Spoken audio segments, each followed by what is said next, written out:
दोस्तों, भारत के इतिहास में, इंडिपेंडेंट इंडिया के इतिहास में अगर कोई सबसे वाहियात विदेश मंत्री आया है तो वो जयशंकर है।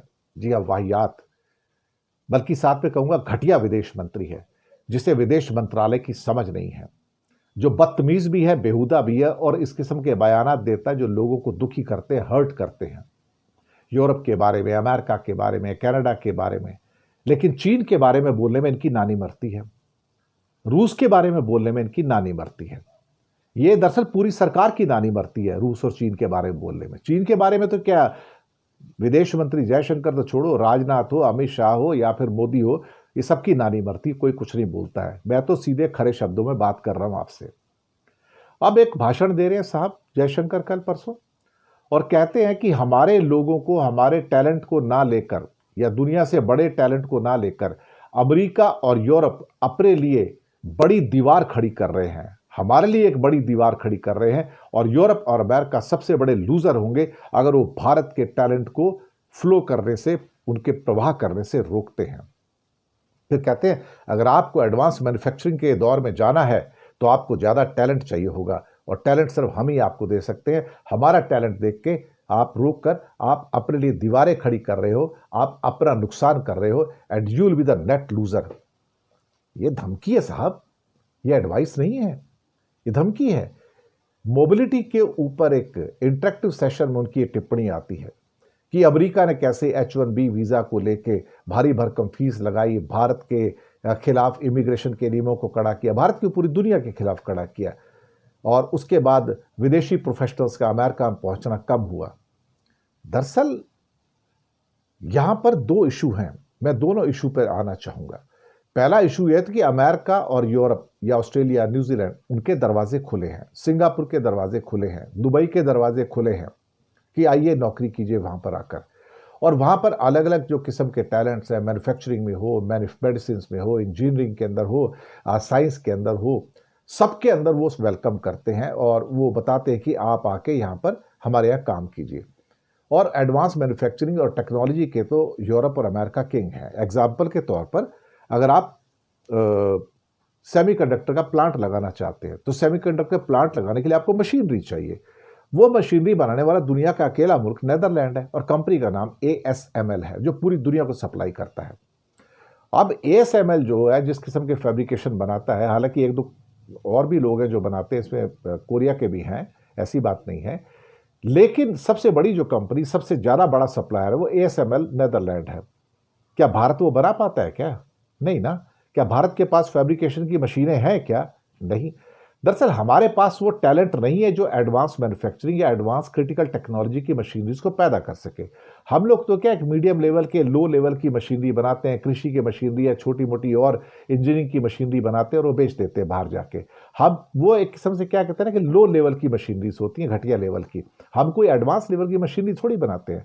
अगर आप किसी भी बड़े बड़े इंडिया की फैक्ट्री में चले जाएं, ऑटोमोबाइल फैक्ट्री है कोई और हो, तो आप पाएंगे सारी की सारी मशीनरी बाहर की हैं।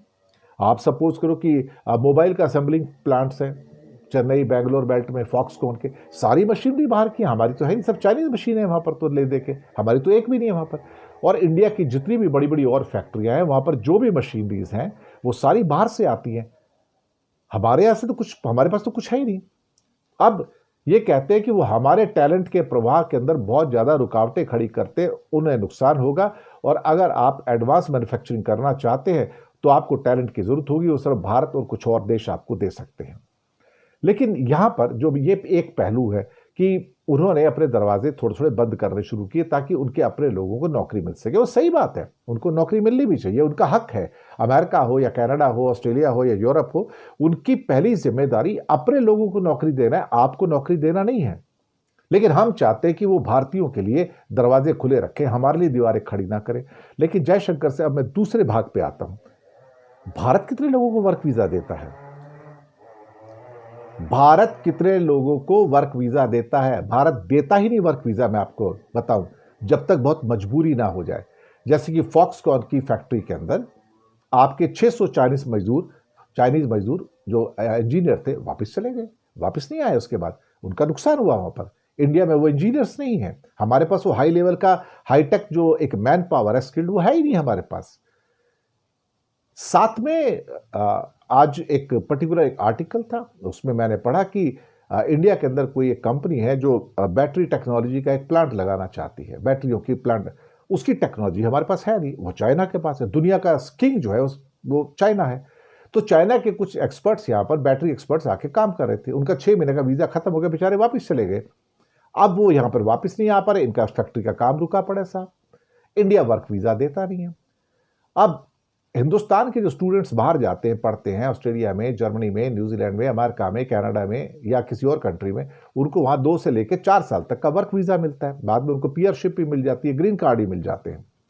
लेकिन इंडिया में कुछ स्टूडेंट्स आते हैं पढ़ने के लिए, छोटे मोटे अफ्रीकन देशों से या नेपाल से, बस उनको वर्क वीज़ा हम नहीं देते। इंडिया की पॉलिसी है कि हम स्टूडेंट्स को वर्क वीज़ा ही नहीं देंगे, लेकिन हम चाहेंगे कि वो हमारे स्टूडेंट्स को वर्क वीज़ा दें। हमने नहीं देना। हम विदेशी जो हमारे जो बड़े क्या कहते हैं स्किल्ड टैलेंट है, हम उनको वीज़ा नहीं देते। हम उनके साइंटिस्ट को वीज़ा नहीं देते, हम उनके स्टूडेंट्स को वीज़ा नहीं देते, हम उनकी फैकल्टीज़ को जो कि बड़े पढ़ाने वाले लेक्चर्स हैं उनको वीज़ा नहीं देते, हम उनके एक्सपर्ट्स को वीज़ा नहीं देते, हम उनके मेडिकल इंजीनियरिंग या साइंटिफिक एक्सपर्ट्स को, साइंटिस्ट को वीज़ा नहीं देते। हम किसी को वीज़ा देते नहीं है। वीज़ा मतलब हम वर्क वीज़ा नहीं देते। आप सोचिए, कुछ ही लोग हैं जो विदेशी भारत में काम कर रहे हैं, वो भी कुछ हजार होंगे मुश्किल से, वो कोई लाखों में थोड़ी, कुछ हजार छोटे मोटे, वो भी कुछ सैमसंग में काम करते हैं, कुछ एलजी में काम करते हैं, कुछ सोनी में है और कुछ चाइनीज इसमें फैक्ट्री, दैट्स ऑल, और कुछ नहीं।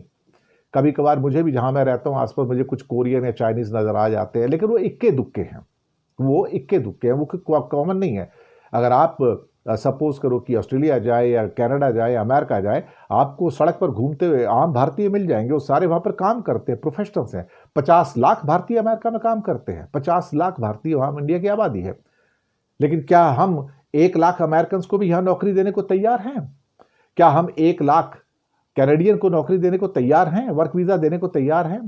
क्या हम 1 लाख यूरोप के या ब्रिटेन के, जर्मनी, फ्रांस के लोगों को नौकरी देने को तैयार हैं, यहाँ पर वर्क वीज़ा देने को तैयार है, जो हाईली स्किल्ड है? क्या हम ऑस्ट्रेलिया और न्यूजीलैंड के लोगों को यहां पर वर्क वीजा देने को तैयार है जो हाईली स्किल्ड है? नहीं, हम नहीं देंगे। हमारी पॉलिसी कि हम अपने दरवाजे बंद रखेंगे, लेकिन हम चाहेंगे वो हमारे लिए दरवाजे खुले रखें। और उसके बाद जयशंकर जैसा वाहियात आदमी आएगा और धमकाएगा, आप दीवारें खड़ी कर रहे हैं, हमारे टैलेंट का फ्लो रोक रहे हैं, उसका प्रवाह रोक रहे हैं, और इस जंग से आपका नुकसान होगा। हम तो अपने पैरों पर पहले 80 साल से कुल्हाड़ी मार के बैठे हैं साहब। हम तो पहले से दरवाजे खिड़कियां बंद करके बैठे हैं, हम तो किसी को कुछ देते नहीं है। क्या जयशंकर इसका जवाब देंगे कि आपने अपने वर्क वीजा के रूप में आपने कितने दरवाजे खोले हैं? आप कितने लोगों को वर्क वीजा देते हो? क्या आप जवाब दोगे? और कितने फॉरेन के वर्कर्स इंडिया में काम करते हैं, आपको पता है कभी? हमारे तो 50 लाख तो अमेरिका में बंदे रहते हैं, लाखों मिलियंस आपके हमारे कनाडा में रहते हैं, हमारे 1 मिलियन ऑस्ट्रेलिया में रहते हैं, और यूरोप के अंदर, ब्रिटेन के अंदर मिलियंस और मिलियंस रहते हैं। हमारे तो करीब 4 करोड़ भारतीय बाहर रहते हैं, कुल मिला के सभी देशों के अंदर देखा जाए तो। क्या हमारे देश के अंदर विदेशियों को आके काम करने की अनुमति है क्या? क्या हम साइंटिस्ट को या उनके इंजीनियर्स को या मेडिकल एक्सपर्ट्स को या फैकल्टीज को या स्टूडेंट्स को हम वर्क वीजा देते हैं क्या? भाषण देना बहुत आसान है, ये वाहियात आदमी ही ऐसा है दरअसल। क्या किया जाए? इससे ज्यादा मैं क्या कर सकता हूं और क्या कह सकता हूं?